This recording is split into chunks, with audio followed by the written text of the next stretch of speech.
Okey-doke, so welcome back to Confessions of a Beauty Boss, and this week we are going to cover you are who you surround yourself with, so be careful of the circle you're in, whether that be home life, friendship groups or work life. Yeah, surrounding yourself with the right kind of people is key. And not even just in your life, in your what you listen to, podcasts and things like that. We're big on manifestation and, law of attraction, which we've talked about before. And when I met you and you were talking about it, I was thinking, Woo-woo. definitely out of here in 6 months. I'll definitely not last in this industry. Everybody's crazy. I got Kate to take her socks off, come out the back and ground with me in the grass. Yeah, and now I do it all the time. Under new moons and everything. Setting our intentions. You're always saying to me it's the moon. Everything's the moon's Well, fault, yesterday good or bad. was a shit show with the Wi-Fi, and we've went into Mercury in retrograde today. Erin was like... You say that as if I know what that means, but I just go, yep, absolutely. But it's the cause of everything, apparently. And it's on till the 11th of August. Can you believe it? I know. I'm glad I'm getting out of here next week. I got my holidays. Yeah, So, but definitely surrounding yourself with the right people and not comparing yourself to the wrong people that you think are the right people. Aye. So that's a big one as well. Yeah. It's like looking at other people and again, one of the people that we listen to, Francesca Amber, she's so real, and she says people will look at my life and go, look at what she's got and look at what she's doing, but they don't realise how hard I fought for it, the crap I took for it in the past, how I got to where I am, and my whole story behind me. They just see the front side, but she talks about all of that, and that's what makes her really realistic. And relatable. Yeah, absolutely. I would say that for us, that she's very relatable. Well, we're part of her book club every month, aren't we? We're OGs. We started with Carly. It was Carly that introduced us. Is that right? I thought you discovered no, it. I it was didn't realise Carly that. that introduced Carly, us. aye. So, And then every month she does a different book all about self-development. And that's what it is. And it's so she reads the book and then tells you her take on it or how she would adapt it to her personal life, her whatever. And that's such a good thing, because I hear these things, but I'm like, it doesn't make sense to me. It doesn't relate to me. And then someone gives me an example like the way she does, and I go, God, that is me. That is what I do. or quite often we'll listen to an episode and we'll discuss what we took from it, and it's a total different view from the other. Yeah. And we've done like a wee kind of she does twice a year, she does like a wee kind of workshop things. And then after it, you see a shift in your thinking, and obviously then a shift in business, a shift in how the staff in our place feel. It's just that reset, mind resets. And people roll their eyes with the whole manifestation, law of attraction, woo-woo, whatever you call it. But it's the mindset shift that really makes a difference. We do the book The Magic, which is the sequel to The Secret. And we do it every single January. And it's basically just retraining yourself to be grateful for what you have currently. Yeah. And how many times have we done that we've seen massive success come out the other side, or a new deal that we've had, or getting a new team member that we really wanted? Yeah. Well, we do it right down to just now. So last week when one of the girls had said she was leaving, it was like right away I got my whiteboard out and I'm like, right, what do we want the new person to be like? What do we want their skills to be? What do we want their personality to be? What do we want, whatever?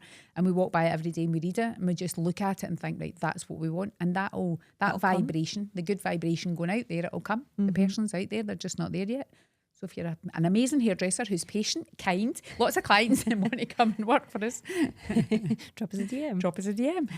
Get in touch. But it's even down to, it's not just the mindset. It can be like being structured around financial goals. So in the very beginning, when we started out, we had no money. We had lucky enough to have a bank of money to start off with. We had no personal funds at that point. And we literally had not a penny. Yeah. And then I read the book, was it Eat That Frog or something like that?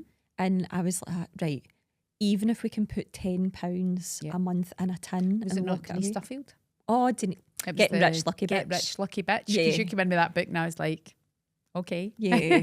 So, but it was a tenner a month. And we'll not say what it's grown to, but it's grown substantially. Well, it's grown enough to keep us going for 5 months when we had not a bean to our name coming through the door in the fire. And we basically put £100,000 back into getting our salon back up and running. I'm not saying that's what we had in the tin, but obviously we had some insurance cover that as well. But a big proportion was our own money out of that. It's what started off a tenner a month. Yeah. We said, let's take whatever we can, even if we can't afford it that month, it's £10 off at our wage or whatever. Put it in the tin and just keep going. There's an old film, the old, what do you call it? Wonderful Life. Where they're like, they put the $2 into the basket at the end because it's all they've got left, and they're like, watch it grow. It's true. It's like you put a small amount away and it gives you the mindset of next month we'll maybe try £15 or £20 or whatever. And now it's a huge thing on like Instagram and TikTok. People get those wee books. You know, the wee books with the wallets inside them, and it's a great thing for giving for like kids or for adults to do it. It's like, right, that's my rent, that's my electricity, that's my whatever, you know, putting it into wee sections and then knowing what you've got left, and instead of just going, right, that's what I've got left, it's putting it away. It's just, I try and do it all the time with my boys, trying to educate them. It's like, I know you get your wage, but it's just like putting a wee bit of that away. We put it into practice all the time. Well, look at the VAT account. VAT killed us every quarter, literally wiped us out. We were feeling physically sick every single quarter because we spent it all. We didn't have it saved. Yeah. And then we opened a Monzo account because we changed from the Royal Bank. And they've got those little pots, and you set up just instantly to drop in off of any everything that comes in into your bank account. And we 20% don't even of miss it goes in. No. And now we got a VAT bill this month. And there was a bit left over because of what we bought. We got a wee bit of a refund, so that now goes into the next pot. That fund again. That now goes back into that wee fund for emergencies or disasters or whatever. So. Listen, guys, we're winging it every week. We're not claiming that we're doing it right, but it's the smallest mindset change from reading that book and her telling you to do that just made us think, right, okay, we did a couple of other things, wee projects round about it, but that was probably the key that we took away from it, was just that small fraction. They say try and start with 5 or 10% of whatever you've got right away before you do anything, fritter that away. Because we went through, I'd say 2 years maybe, of taking minimum, no wage, some months to minimum wage. You know, we were probably working for about £3 an hour most months. Probably not working for more than a £5 now. But that's, again, that is the reality of being a boss. Everybody else gets paid before you do. I know. And people look and think because you're in the, you know, you're sitting in the big office or you're driving a car or whatever. My car, I pay my car every month. You know, my husband works hard, your husband works hard. Whatever we bring in is not, we're not funded by just our job that we do during the day. It's by... We don't come from generational wealth. No. That would have been lovely. No, we don't. Daddy didn't even fund this business. We're not that lucky. So. But again, going back to the circles thing, so obviously we've gained a lot from listening to the podcast with Francesca Amber, being around good people. And then we spoke about it before as well, that our ethos is you can teach anybody anything, but for our team, it has to be the right fit as well, because that makes a happy team. It also brings in more custom because the clients love our team and love the kind of community feel that we have, and they see the friendships within, they can feel how nice an environment it is. And then when we are going to the leveling up, when we started like the spa side of things, which was scary for us because we were self-sabotaging, going in feeling like we didn't belong. We were imposters. We were thinking, why are we in here? They'll no want our training's no good enough for them, and blah blah blah. We're just another wee training academy. And again, the amazing people we've met, Leslie from Sibtac, Leon from Ishka. So it's big brands, you know, some of the big spa consultants and things like that we've met who have wealths of knowledge, who we expected to be, you know, like standoffish up here, not very helpful, and they've been amazing. Went above and beyond, even to the point now that we still can't believe it, but we often get gifted things. We get things. We get things sent all the time for us to try out. A beautiful big Christmas gift one year, and it was like one each for us, and the two of us were looking at it like, is that for? Are you sure that's for us? Is my name on that box? I'm sure that's gone to the wrong place, because we just couldn't believe that. And I know a lot of people, this is their way of trying to get their brand out there and for us to take it on in the salon. But not everybody gets that. We didn't get that in the beginning. We didn't get that up until fairly recently. So look at like Slip, the company Slip, beautiful brand, and sent us a big gift box full of stuff to try out. Now that was hundreds of pounds worth of stuff. So it's moments like that you need to be like, wow, but again, that's back to the networking and being in the right groups, and being in the right groups and making friendships that you know when you're not in the room with someone, they're going to speak about you kindly or they're going to promote you. Yes, we're always thinking, how do we get our name out there? How do we get more clients? How do we do this? And we forget that every day there's people out there that we know that are in a room with somebody and they maybe mention something about, oh, I'm short of staff, and they'll go, if you spoke to the academy, they'll train a therapist up for you and you'll have them in 6 months or whatever. So it's like that whole, you don't realise the connections you're making and how valuable they are going out there. And we do it in return as well, because something comes up in a situation, we're like, oh, you should try so-and-so and pass their details on. Or the products. I mean, we talk all the time about the products that we use, like Kishka in our salon. You know, we're always talking to clients. We were talking to a client yesterday, stop using that in your skin, use that, and you'll see a massive difference. It's like just those wee connections. And you're saying that about, you know, the people you surround yourself. We bring the team in, but once we've got them in and we know what their strengths are, you know, we don't employ a beauty therapist they all can do most things, but then we put them towards the things that they're good at. We don't make them do, like there's a couple of girls in our place are just like nails.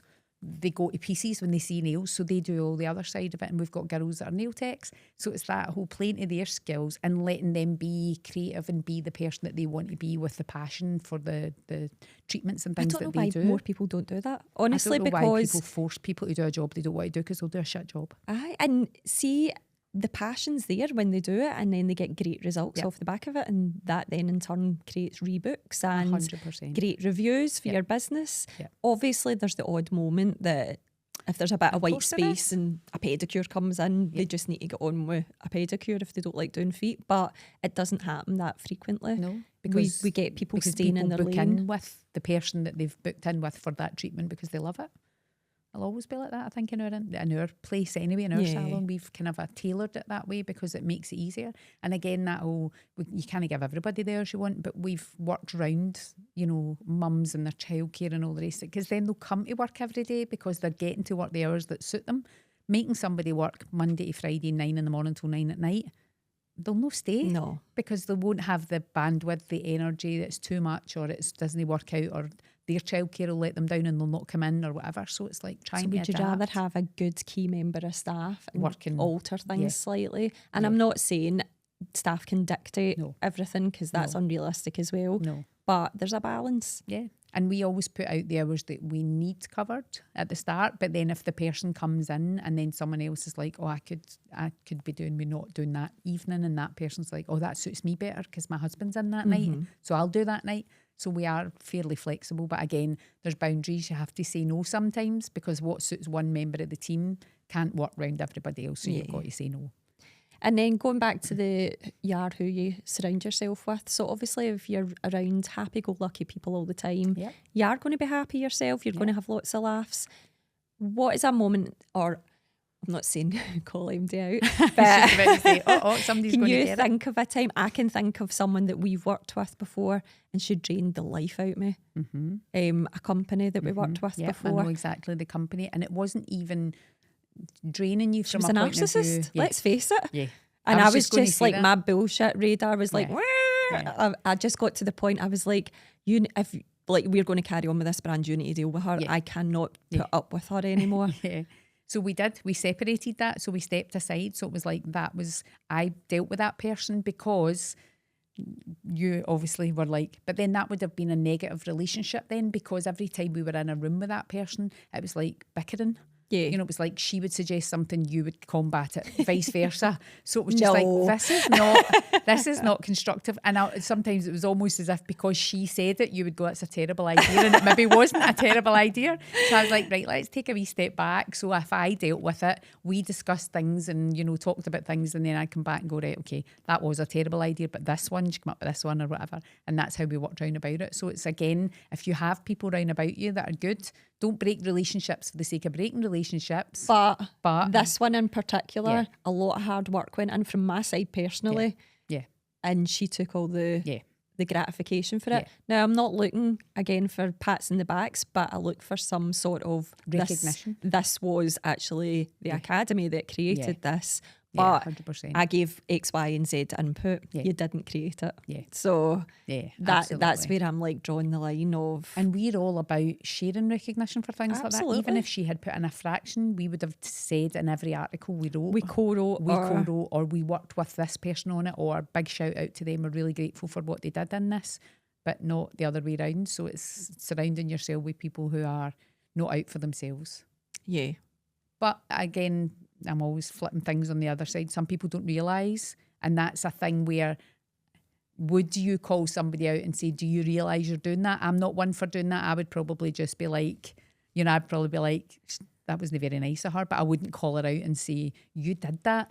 Well, that conversation did happen. It did happen. So I do call people out when it gets to the point that I've had her off. Yeah. But So again, it's just different personalities dealing with things differently, Yeah. but she did need called out. And once she did it, did she self-reflect? Maybe. Well, she did, because she actually said after it, she was like, oh, right, okay, the way things ended. Not taking full responsibility, but the way things ended or whatever. But you're never going to get on with everybody. No. And that was just someone, it's funny, my thing is I always trust my gut. Yeah. Always, my gut has never failed me. well, how many times have we said that in employing staff? Never failed me. You meet That somebody at an crazy interview, staff member yes, we were talking about. your gut from the first time to the second interview. The first time we were like, oh, she's quite good. Got her in for the second one. And when we walked away, I was like, that's you. Something's telling me no. And then you're like, sure, let's Yep. give it a bash for 3 Yeah. months, because we've always got that kind of trial period. And I was like, great, let's try it. Because we And needed somebody. It's yeah. that whole employing out of desperation rather than out of I know. 100% they are the person. And we've done interviews recently and we've met the person, and you and I in an interview sometimes will just look at each other and like, Well, no. we'll offer the job there and then. We'll not even do this whole, we'll get back to you. It's just like, yeah, Yeah. we want you to come. Because you can just feel it, you can just sense it. I did that in an interview 30 years ago, a job I went for. At the actual interview, just the way the conversation and everything flowed, the person at the interview said, listen, I'm not even going to interview anybody else, you want the job. And I think you get that from somebody. So it's that going with your gut. Do it. Take the jump if you know it's the right thing to do. Yeah. Apparently your gut is your second brain. That's what they say. 100%. And it's like the feeling that you get if it's strong enough, then it's trust it. it's not just a feeling, if you know what I mean. It is actually your intuition, yeah. It's intuition's telling you. So has there been any scenarios you've been in that you've been like, these people are lowering my vibe? They're Yeah. draining me. yeah, absolutely. I've had a friendship group in the past where there was one member of the friendship group was just like, that is too hard work. Just like from that whole going from being hyper to being a complete mood hoover and dragging everybody down with them. When you go into a night out, you just don't know what you're going to get. If that person was going to be that crazy bitch steaming and doing whatever they wanted to do, or being like, I don't want to be in here, this is a rubbish pub or whatever. So there's always in groups like that. And again, gut instinct, something in me all that time ago. One reaction that person had, I just thought to myself, nah, there's something no right here, and just drew myself back and let other people find it for themselves. You know, I wasn't like texting people and going, oh, I don't want her in the group anymore, or she's a had this or she's a that. I just thought, just sit back and watch and let it happen naturally, and that's exactly what happened. So When you're going on about mood hoovers as well, like, you feel it, don't you? And it puts you in a bad mood for the rest of the day. Yep, 100%. So that's why you need to surround yourself with good people. And we're all going to have bad days, but you need to surround yourself with people that will raise your vibration and get you through the day. Yeah, always. And you're always going to have, like, you know, I don't know. I'm not going to go into specific members or whatever, but there's always mood hoovers, and you just think some days, for God's sake, you are actually dragging me down. You are not a child. It's like, stop Not looking now. for I attention. don't think we don't have anybody at the moment, but we have in the No. past. We've had people, you're just like, jeez, I know. this is not for you. This industry is not for you. When you come into work in the morning like that, no. And then they go up and their clients following them along the corridor and they're trudging to their room or whatever. But that's what I'm saying. We don't have anybody at the moment. We're lucky. So we round it up. Yes, absolutely. Thank you so much for listening again. If you liked what you heard, if you want to ask us any questions or anything, give us a wee like, share and follow on our channels, YouTube, Instagram, and DM any questions that you've got for next week. Tell me what it takes to get you feeling